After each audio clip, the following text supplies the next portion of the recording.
price rules. We've had a lot of people ask for this.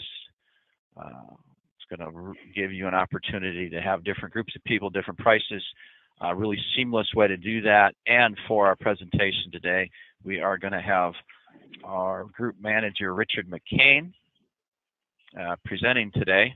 So Richard, if you could move that slide. Absolutely. Okay, so to present our price rules today is Richard McCain. He's a group manager in the product-based businesses. His passion is getting to the real problem. You know, we have a lot of needs in our accountant space, and he's one of those guys that drills in and makes this stuff happen for you. He's been with his 6 years at Mountain View. Since he moved to Mountain View, he kind of got rid of the tie since we're a little bit more leisure there, and picked up surfing. So welcome today, Richard. Thanks, Wesley. Hi, everybody. Let's get right into it because we have a lot to cover today. I'm really excited to talk to everybody today about price rules, or what we might know from desktop is price levels. And just for those not familiar with it, this is basically the ability to do price lists within QuickBooks, ideal for wholesalers where you might want to have 100 items, 1,000 items, where you want to have a different price for different types of customers, and you want to be able to like pull that on the fly versus every time you create an invoice is like, you know, pull out the Excel sheet and try to remember what price you were given, Frank. And so some background on this one is we've been working on this one a little while. As you see when we do the demo, it impacts a lot of QuickBooks. It's got touch points all over the place, all beneficial. We did an alpha recently with a lot of your colleagues. We were at Scaling New Heights kind of showing it. We've had folks go through it. Now it's kind of the alpha invite only. We're now getting ready to go to beta in September. And the beta is basically we want people to put it against real production companies and kind of give their feedback. It does work. But we are also making some improvements that I'll show you along the way. And the cool part is I think we came up with a really interesting solution. I'll show you that is both a mix of custom, make sure Wesley, when he logs in, gets 10% off, and also rules-based, all wholesalers get 10% off, making life easy for all of us. And I want to shout out, definitely, you now have my name. I want your feedback. So if you don't get enough questions and answers today, I want you to feel very comfortable reaching out to me if you have something specific that you saw that we don't get to answer today. And so I'm going to jump right into the demo, less of me talking and get into the demo. And I have here QBO company in production with price rules enabled. I'm going to kind of take you through a little bit of a flow just to kind of understand what it's going to do. And the first thing we're going to do is we're going to go and look at a customer. And I know it sounds a little weird to kind of start for price rules, go customer, but it'll make sense in a second. And you'll notice that there's a new feature called customer types. And we're going to go and actually create a new customer type. And you'll see how the story comes along. And we're a new small business, and we've decided to kind of do a loyalty program, a kind of gold, silver tier level. So we're going to create a new customer type called gold. And we got it there. And we're going to go back to customers. And we're going to now take a customer and put them in that group. So we got my gold customer here. As you see, I was kind of prepared beforehand. So hopefully the demo gods will do well with me. In here, I would say is temporarily until we kind of clean up this screen here. There's customer types there. And I'm having one of those demo moments where it doesn't want to show me the gold, but we'll just kind of go with the flow there. And so we now have a kind of a customer type. We've linked a customer to a customer type. And now we're going to kind of go look at price rules because now it hopefully will all make sense. We're going to go over to all lists and price rules. And I'm going to show you at the very end of this how you actually turn this on. So I don't want anybody racing right now in production and saying, where's my link? I promise I'll show you how you kind of get to it. And here we have some price rules. We're actually going to create a price rule. I'm going to see what happens. And I want to kind of take you through the steps so you can kind of understand what we're trying to do here. So we'll give it a name. We'll say gold price list. You can set start and expiry dates if you want. It is optional. They do actually work, and I'll kind of show you kind of how it kind of works in the process. And the next question we ask is, well, what kind of customers would kind of go with this rule? a bunch of different options available to you here. You can actually say all my customers get it. You can actually do individual. So if you're like, I want Wesley to get the deal and only Wesley, you can select individually, choose Wesley, and Wesley gets the deal. But I wasn't happy enough with that. Because that means every time I go and I add a new customer, I got to remember, don't forget to update the price rule. I can also just say all my wholesalers get it. You'll notice immediately that gold and wholesale customer are showing up. I can then go to the products one, and I can also do the same kind of concept, which is I can select individual items. I can choose kind of types, or in this case here, I could choose a category and say all wholesalers get the t-shirt. I can then say, okay, now we're going to talk about what happens now. We got percentage, fixed amount, and custom price per item. Again, custom price, if you are really set on making the price $8.53 for the t-shirt for Wesley, or you can do percentage.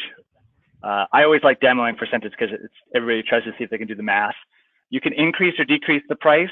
Let's say we decrease it. You also can do rounding if you're kind of the extent where you, much like desktop, where you want to actually get to a specific number. You're big on rounding to 99. You can then apply it. And notice the adjusted price is down here, $40.32. So that's good. We're going to save that. I'm just going to close this out now. And we're going to go and see if it actually, hold me accountable, make me sweat it out right in the middle of a demo, right? And we're going to actually go create an invoice. So in this case here, let's grab that gold customer. We're going to grab an item, a t-shirt. And the t-shirt by default is $20. Because of this person's a gold customer and the t-shirt is part of an active price rule, it became 16. And you'll also notice there's a pick list. And you can see the other there. If you really say, Wesley's not working out for me today, so I'm gonna up back the price. I need $4. You can override. Some notes on this one is, in talking to a lot of folks, is yes, with price rules, the person may not qualify for it, so don't give it to them automatically, but allow me to override if I want to. In other words, Wesley may not be a wholesaler. I'm creating an invoice for Wesley, but Wesley's been kind of good to me, so I'm going to give him wholesale pricing on this one invoice. So you can override it. It's not a hard rule. It's almost like a recommendation based on the rules engine. This is what the person should get, and then off you go. And then otherwise, you can always override. If the promotions, for example, if something had run in the past that was still active, but maybe the promotion ended in May, and you wanted to still give them that promotion, you could pick from that list. It just wouldn't automatically pick for them. And that is enough of me rambling. The little secret part that is part of this In the Know webinar is, well, how in the world do I turn this thing on, Rich, if I'm interested? It will be showing up under sales. You'll see it'll look a little differently, but in here will be the ability to turn it on. And it'll have a beta flag and kind of have the traditional beta language. The reason that it's not in labs is because we touched a lot of things. We touched customers, we touched invoicing, we touched transactions, we touched items. And so we kind of outgrew labs, so we had to kind of put it into settings.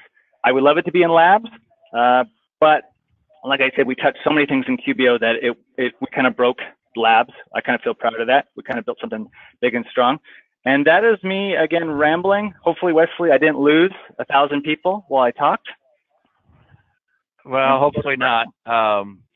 But even if you did get lost, they will be able to get the recording that we'll have posted on the webpage. So I want to let everybody know that this is being recorded. So if you feel like we're going a little bit too fast in any of these sections, we will have it recorded. So you'll be able to go to the recording page, and that link will be following up shortly. So you can get to the whole thing or the pieces that you want to review. So I have a question for you, Richard. Can you get recorded? Did I talk too fast? No, it's discounts to COGS. Is that going to be going to COGS as well? The discounts, it actually kind of doesn't go right into COGS because it's not seen as a discount in the traditional sense. It is basically seen as a unique price to that. That is something we want to work with folks to figure out if we need to have additional settings so that those discounts are going into being treated as discounts. We've seen both sides of the fence where some folks are like, no, that's just the price it is. There is no real discount to be tracked. And other folks are like, no, treat it as a discount. And I want it to be kind of go into the COGS. So that sounds like something where we want feedback from our audience on that feature, right? Absolutely. Absolutely. Okay, one more question. Can we have these rules by quantity? So let's say I'm normally a 1 or 2 guy, quantity guy, but all of a sudden it's like this week my doors are blowing open, so I all of a sudden jump up to a 50 quantity for the month, but then I drop back down to my normal rarities, come by when I feel like it kind of thing. How about quantity? It is on the road. It is coming. That's why I had that big beta flag in there, because we got a basic engine going on here, but I know everybody on this call has got another scenario out there, and quantity is absolutely like next on there. So it's not in the beta right now, but it is definitely at the top of the burning list to go add quantity price rules. Okay, awesome. That's just, I'm going to reiterate our feedback. We listen to it. That's how we build these products out to make them the way you need them. So give us feedback.